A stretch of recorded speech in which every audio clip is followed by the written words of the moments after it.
अगर आपकी कोई प्रॉपर्टी है और आप उस पर ध्यान नहीं दे रहे हैं तो अब हो जाइए होशियार।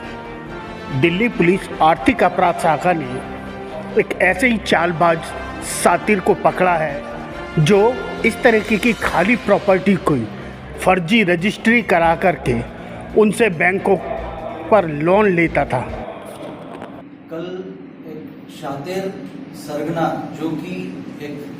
लैंड ग्रैबिंग का रैकेट चला रहा है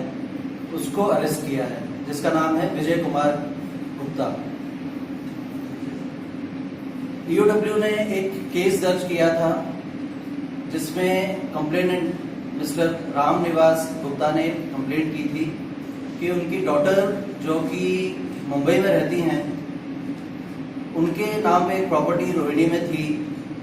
और जिसकी वो यहाँ देखरेख किया करते थे। उनको दिसंबर 2022 में किसी प्रॉपर्टी डीलर से ये पता चला कि वो प्रॉपर्टी ऑलरेडी नवंबर 2019 में किसी और को बेची जा चुकी है, जिसका नाम है विजय कुमार गुप्ता। जब उनको ये पता चला तो उन्होंने छानबीन की तो उनको फर्दर और मालूम पड़ा कि इस प्रॉपर्टी के ऊपर 2 करोड़ 16 लाख रुपए का लोन भी लिया गया है और बैंक भी इस प्रॉपर्टी को डिफॉल्ट की वजह से पोजीशन में लेना चाह रहा है। इसके बाद उन्होंने ईओडब्ल्यू में कंप्लेंट की, जिस पर हमने ये केस रजिस्टर किया, जिसमें चीटिंग, फोर्जरी, इम्पर्सोनेशन और क्रिमिनल कॉन्स्पिरेसी के सेक्शंस लगाए गए। इन्वेस्टिगेशन के दौरान ये सामने आया कि ये प्रॉपर्टी जब बेची गई थी और जिसकी रजिस्ट्री सब रजिस्ट्रार ऑफिस में हुई थी, उसमें एक लेडी ओनर बन के पेश हुई थी जिसने इम्पर्सोनेट किया था असली ओनर को और उसका फोटो भी उसमें लगा था। पूरे डॉक्यूमेंट्स उन्होंने इस तरह से बनाए थे जैसे वो असली हो, जिसके आधार पे वो रजिस्ट्री हो गई थी। और इस रजिस्ट्री का हवाला देते हुए उन्होंने बैंक से लोन लिया था 2 करोड़ 16 लाख रुपए का।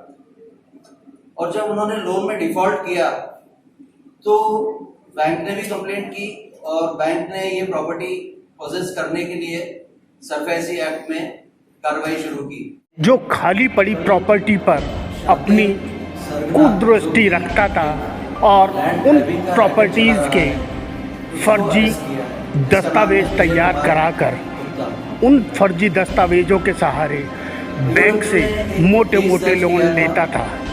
दिल्ली पुलिस आर्थिक अपराध शाखा ने इस साथी को धर दबोचा।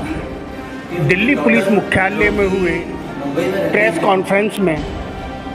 ईओडब्ल्यू के डीसीपी विक्रम कुमार पोखलाल ने बताया कि फर्दर छानबीन के दौरान ये पता चला कि इस तरह के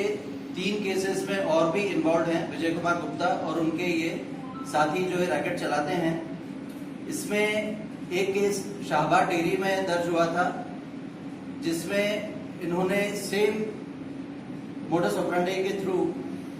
रोहिणी का एक फ्लैट हस्बैंड और वाइफ विजय कुमार गुप्ता और उनकी वाइफ के नाम लिया था और उसमें भी उन्होंने एक नकली ओनर को खड़ा करके रजिस्ट्री कराई थी। इसी तरह बसंत विहार में एक केस दर्ज हुआ है जिसमें एक बैंक ने शिकायत की है कि इसी तरह के फोर्स्ड रजिस्ट्रेशन के आधार पे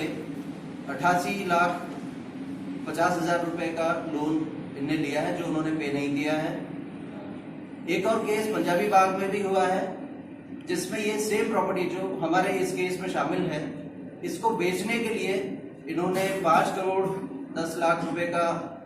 सेटलमेंट किया और उसमें कंप्लेनेंट ने 78 लाख रुपए इनको पे किए, जो भी इन्वेस्टिगेशन में चल रहा है। तो ये एक मोडस ऑपरेंडी जो सामने आई है, इसमें ये देखने को मिला है कि कोई भी नॉर्मल प्रॉपर्टी ऑनर जो कि हम सबके साथ ये ताल्लुक रखता है, अगर हम अपनी प्रॉपर्टी को प्रॉपरली चेक